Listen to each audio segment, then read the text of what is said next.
Je ne suis pas d'accord avec ce genre de loi qui vous prennent votre passeport et tout ça. Les gens qui s'engagent sur ce chemin, je pense qu'ils ont besoin qu'on leur donne des conseils. On devrait leur dire qu'ils ne devraient pas s'aventurer dans cette direction.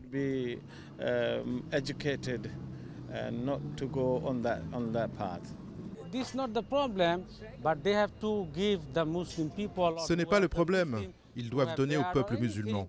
Ils doivent leur donner davantage d'opportunités parce que parfois, lorsqu'ils candidatent pour un emploi, en disant peut-être y a-t-il un emploi vacant, on leur répond qu'il n'y a pas de place et ils n'obtiennent pas d'emploi. C'est de la discrimination et c'est le principal problème.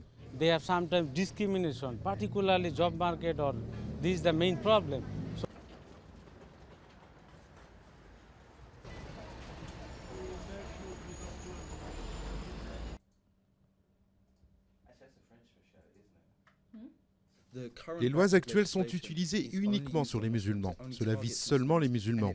Et pour un musulman, cela ressemble à une législation raciste. Et cela influe sur de jeunes gens qui ne se sentent pas inclus dans la société, qui ont l'impression de ne pas avoir les mêmes droits que le reste de la société. Cela risque d'accroître le phénomène de radicalisation.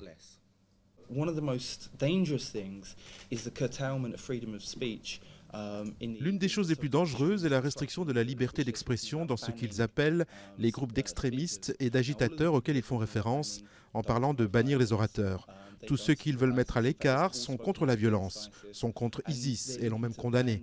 Et ils veulent exclure ces orateurs, ce qui serait une restriction énorme de la liberté de parole, et cela mènerait à une version étatisée de l'islam qu'ils verraient comme acceptable. Cela va créer d'énormes problèmes en termes de cohésion communautaire et des problèmes avec les musulmans britanniques qui se sentent britanniques.